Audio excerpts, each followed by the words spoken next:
Alright, ladies and gentlemen, Fab's in the house and welcome back to the channel. Today I'm in the house with the Reate Knives Mini Horizon D here with me for a review, and we're gonna analyze the look, the sound and the feel of this little fella over here. But hey, don't forget to like this video and you know what, subscribe to the channel if you feel so.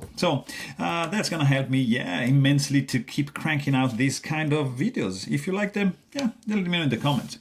Let's quickly see how big this guy is, because the overall length of this one is going to be 8 inches with a 3.5 inch long cutting edge and 4.5 inch long handle, which everything translates into 20 centimeters for the overall length, 8.5 for the cutting edge and 11.3 for the handle.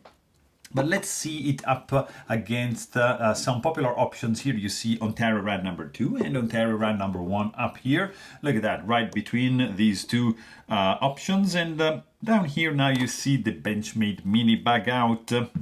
And up here you got the Bug Out. And the Mini Horizon is actually bigger than both, because these two guys from Benchmade are pretty small. Like for example, here you see the Spyderco Para 3, and up here you get the Spyderco Paramilitary 2, and you can see again this guy is right in between the two options, but maybe a little bit closer, like as you can see, to the that would be the right closer to the Paramilitary 2, but still doesn't feel like as big as that. This is, for example, Chris Reeve Knives, a small Sebenza 21, and that's the large Sebenza 21.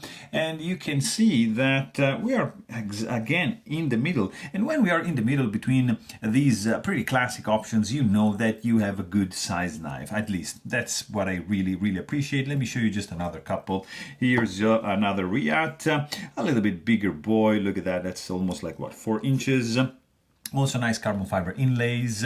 Or here you got the Fox Tashi Barusha. Look at this bad boy. Nice, another titanium frame lock. What else can I show you? Just another couple here. Why? Because this guy doesn't get much love. That's the North Arm Knives Skaha.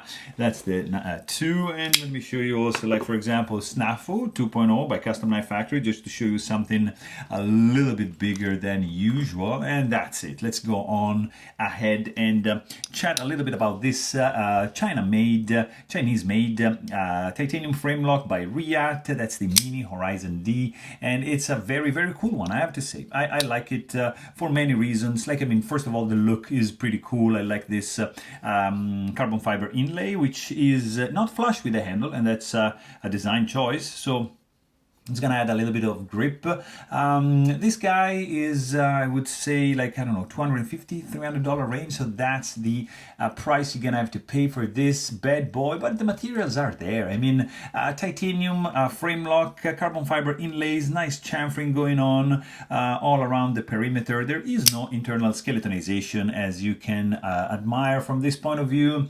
Nice 3D milling going on. You see the surface is rounded off. It's not just completely flat.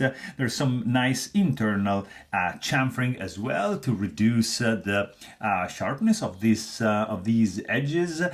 This finger groove over here, it's pretty well designed, guys. It just feels like in the hand, it feels absolutely great. Very cool. You've got no internal skeletonization. As I said, you got a titanium backspacer geared like that, which reaches like up to this point right over here to protect the tip of the blade in a safe way, and having it like pretty buried down, and you're not going to be able to touch it or snag your fingertip on that, and that's a very good thing. Blade is perfectly centered, as you can check from here. Lanyard hole is just like a hole drilled through the scales and the backspacer, so it's just going to be there. And then you've got of course, like, this is a flipper, and you got the flipper tab sticking out. There's some jimping right over here. You can see the stop pin right there, some chamfering going on the side of the flipper tab. So it feels pretty good, like for the light switch or like a push button. I prefer light switch in this case. It's more comfy, but still push button works. Really simple construction. I mean, you got these non-protruding screws for the pivot and the handle. which are pretty much flush. These are a little bit domed. You're gonna need a T8 Torx bit screwdriver to take this guy apart. Very simple disassembly. 3 handles, screws, 1 pivot. Just, you can also check my maintenance videos if you are curious on how to take this guy down and take care of it. You've got very, very interesting stainless steel lock face insert, which is needed to reduce lock stick, because, you know, titanium is softer than steel, and then it might create some lock stick, so they insert like this stainless steel piece that is gonna interface with the tang of the blade. It's screwed in from the outside, and also, if you notice, like from this perspective right over here, there's a lip that goes underneath this side of the lock, and that is acting as an over travel stop bar, so you're not gonna be able to overextend the lock bar, and that's a pretty cool thing. And then you've got, I think this is a ceramic detent ball. Let me know in the comment if I'm wrong, I don't remember that exactly, but you got a nice titanium tip-up carry only, 3D milled and blasted pocket clip, not reversible. It's just going to be staying on this side. And then, I mean, look at this. That's a pretty cool blade shape, nice wedge. You have a very short jimping, which is not that functional. I mean, it's just, there's no bite to it. A little bit of chamfering going on over here, then stops, but because it starts the swedge from that point to the tip of the blade, and it has the same grind belts of the primary bevel, and the flat right over here has horizontal lines. And then you see like this guy has like maybe 40% belly and then straight edge up to the sharpening choil. Not really a finger choil. You can see it's not that wide enough, you know, to allocate your fingertip. But then there's some chamfering going on also on this side, right before the flipper tab. And then this guy just continues the design on the finger groove. Really, really cool. You got your Reate logo on this side and M390 on that side. So not too much billboarding going on. Let's quickly check stock thickness on the blade. Actually, let's just zero this guy right over there, and boom, look at that, 0.154 for the stock thickness. And let's see the thickness behind the edge at this point. It's tricky because I want to do like that, so it's gonna be 0.036. So it's a little bit thicker behind the edge. I can tell, I can feel it. It's not a big deal. It's going to be a good slicer, but not as crazy as, for example, I don't know, like this guy right over here. That's going to be a crazy slicer. That's just a thicker stock, and the grind probably would have benefited from hollow grind, I would say, but yeah, that's just life. Also, like the sound, it's very interesting. When you deploy the knife, it's not loud. It's almost mellow, very listenable, but when you close it, it's beautiful. That's a sound I like. Got a nice clunk, almost like a thud. It's very pleasant. The opening sound, it's a little bit meh, not like, nothing crazy. I really like when it closes. I don't know, that's just me. Let's quickly check the weight on this guy, because this fella over here is not skeletonized.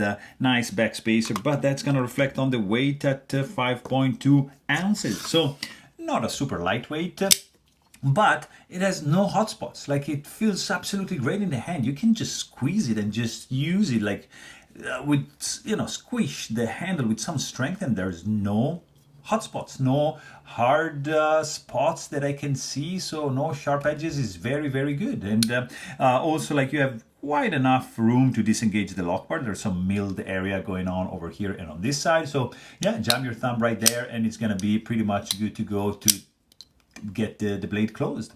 The jimping is not really that functional. It doesn't feel good to me. There's not really much point in this, because these grooves are not shallow, not deep enough. They're too shallow, so there's no bite in this.